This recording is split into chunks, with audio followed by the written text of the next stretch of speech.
So, good evening, children. As of we have seen the Unit 5 Ray of Hope. We'll just go through some revision and we'll complete the chapter of Vanka today. Okay.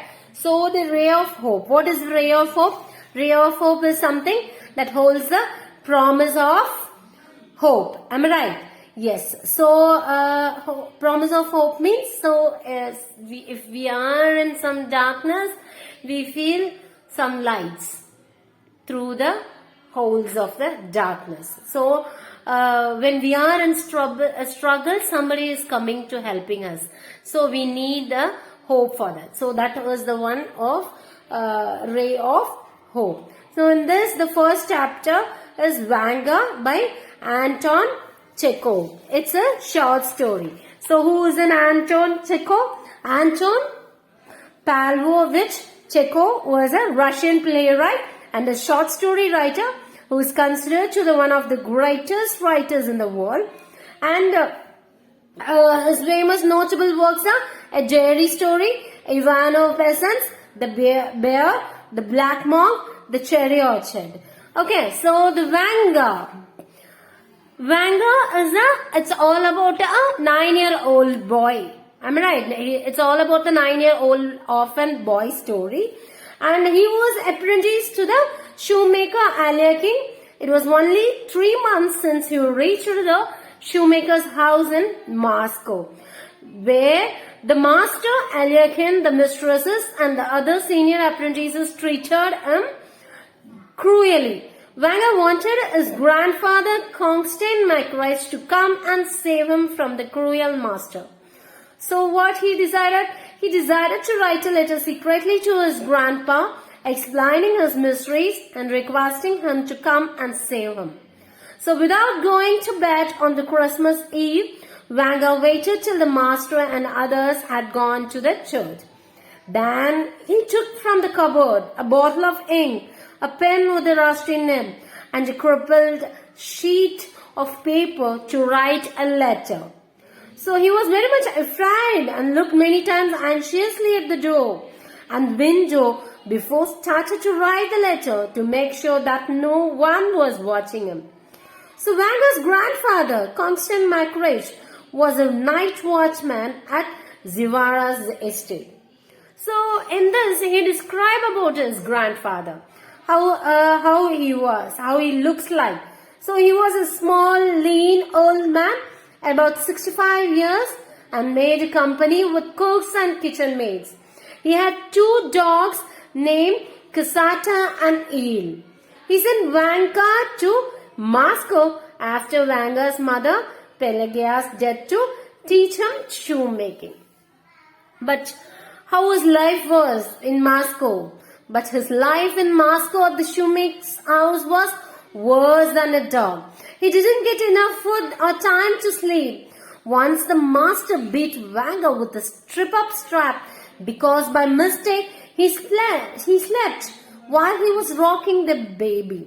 The mistress once rubbed the head of a herring on his face. So what is herring? Herring is a silver fish. So he was not cleaned the fish properly. So what did the mistress did? She just rubbed the fish with this face. Then the other apprentice, how did they make use of him? They made fun of him, sent him to tavern to buy vodka and forced him to steal the master's cucumber. Okay, Moscow. Then he after describing his mistress how he treated him and the fellow members how he treated him, he started describing about the Moscow city. So Moscow town. Moscow was a big town. Vanka saw children selling fishing hooks there, shops selling all sorts of guns, and butchers selling meat of hunted birds and animals.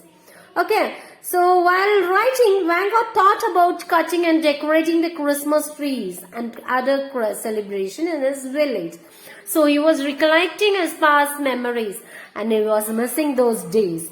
So he remembered the happy days he was with his mother and his favorite Olga Ignatyevna, who taught him to read, write, count to 100 and to dance the quadrille.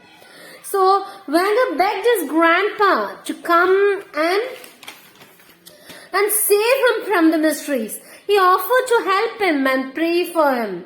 He finished writing. After finishing writing the letter, he wrote the address to Constant McCourage, grandfather in the village, and dropped it in the letterbox. Okay, then he went to slept. So we just stopped till the 8th paragraph. Okay, so 9th para. What it is mentioned here.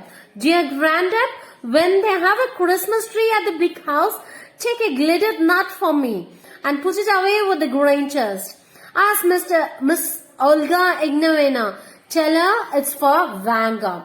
So he was telling his grandpa in his letter that during when they are celebrating the Christmas, take him some glittered nut for me. That is wrap. Glittered means wrappered, golden wrappered chocolates. Okay, nuts, golden wrappered nuts for me, and put it away in the green chest. And ask Miss Olga Ignatyevna.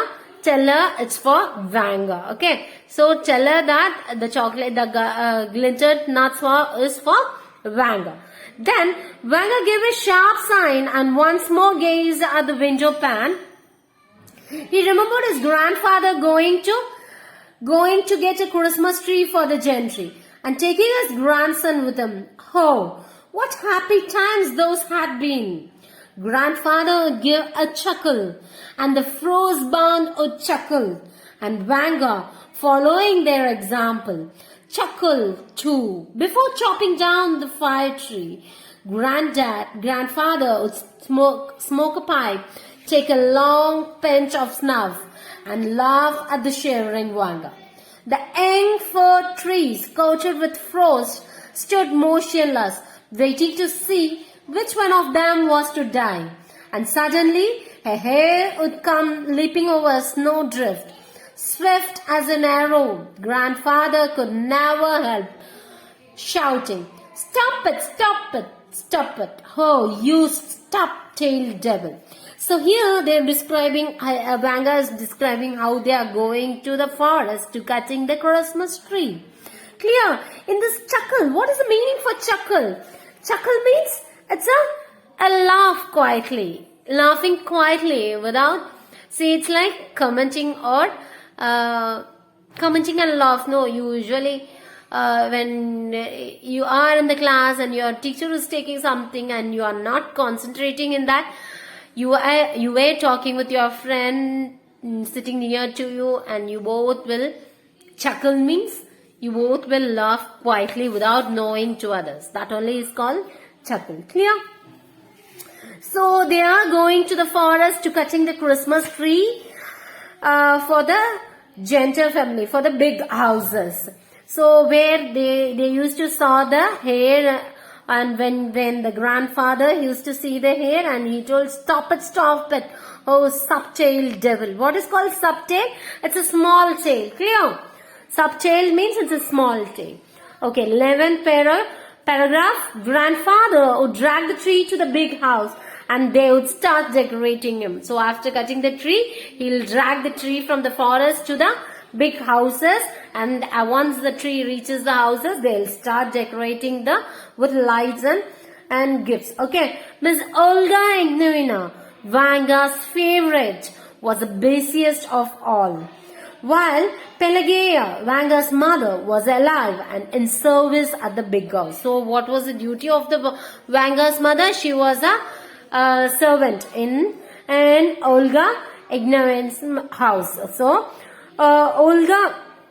Vanka's mother was alive and in service at the big house. Olga Ignatyevna used to give Vanka sweets and amuse herself by teaching him to read, write and count to 100. And even to dance the quadrille.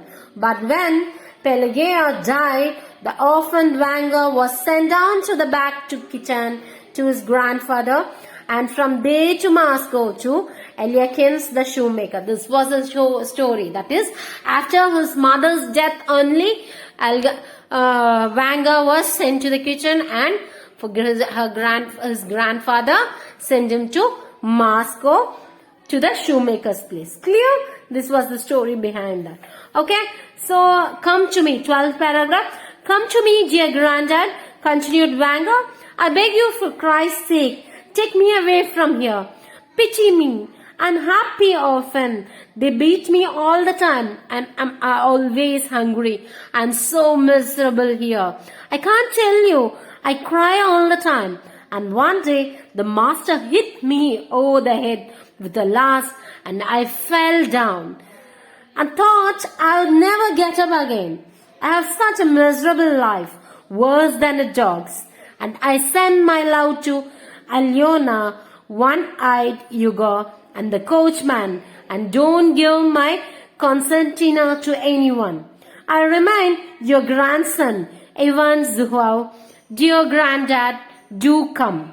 So he is telling, don't give my concertina means it's a musical instrument. Okay, it's a musical instrument. It's a small size of piano. Clear? Harmonium, like that we will say, it's a small size of piano. Piano is a big one, no?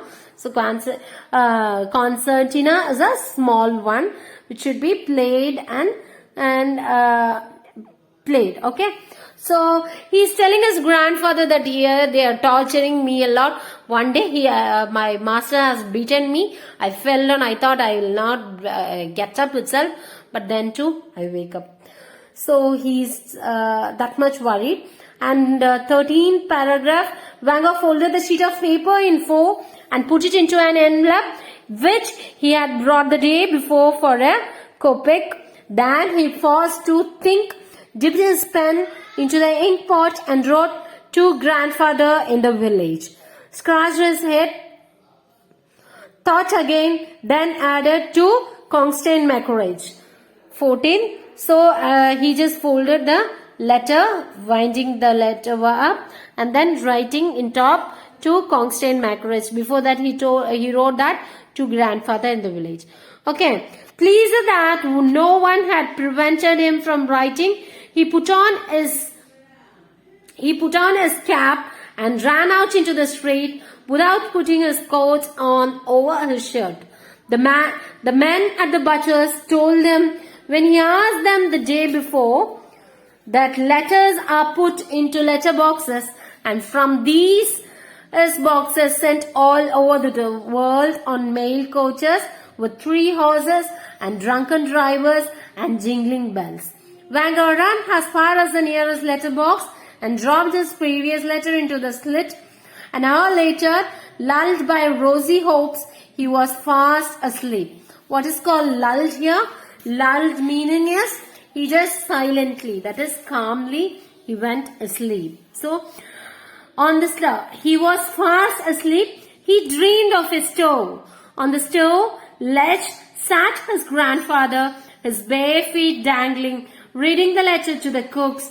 Eel was walking backwards and forwards in front of the stove, wagging his tail, and it was the short story translated by Evi Litvino. Clear? So, what is Vanka done here? She has written all her heart's burden into the letter, in the form of a letter. So, once she wrote everything, her heart becomes so light-hearted. On that day, he as soon as he dropped the letter in the drop box, he just fastly asleep. Clear? So, you clear in this Vanka? So, can we discuss the questions? That is, who was Vanka's favorite? Why did he like her? That is the 12th one. Who was Vanka's favorite? Why did he like her? Who was Vanka's favorite? Miss? Who was Vanka's favorite? Miss Olga? Olga Ignavina was Vanka's favorite. Okay? She exhibited love and consideration for Vanka. She used to give him sweets, taught him to read, write and count to 100 and dance to the quadrille. Okay, she was the one who taught him to dance and also to write and also to count till 100. Clear? So 13th one, how did Vanka reach Moscow? Vanka reached Moscow when Pelagia, his mother died. So after his mother's death only, he became orphan and he sent back to the kitchen. Then to his, then from there to Moscow to a shoemaker's place. Okay, 14. Question: I have such a miserable life, worse than a dog's. What made Vanka say so? So you need to the shoemaker and his wife treated him cruelly. They beat him all the time and he was not given proper food to eat. That he remained hungry all the time. So this was the thing that made him to think like that. Okay, to think like that everyone, that is master and mistresses, are treating him like a dog. Clear? 15. Do you think Vanka's letter will reach his grandfather? Why? So for this you need to answer. So how you wrote the letter? That you have to answer, because he only wrote the two name only, not the address. Am I right? Whether it will reach or not, that is an hope here, Vanka's hope. What did Vanka dream about in his sleep? What did he dreamed? He dreamed of a stove. On the stove, legs sat his grandfather, his bare feet dangling, reading the letter to the cooks. Okay. Does the reference to eel have any significance in the story? How? Does the eel have any significance? You have to think and write in this. Clear? So, we just finished the chapter Vanka, and tomorrow, hope so you have written the notes of Vanka. I'm hoping that you are watching the video clearly. So, what you have to do is finish the notes. Tomorrow, we will go up with the mother to the song poem. Clear? Thank you guys. Thank you. Have a nice day.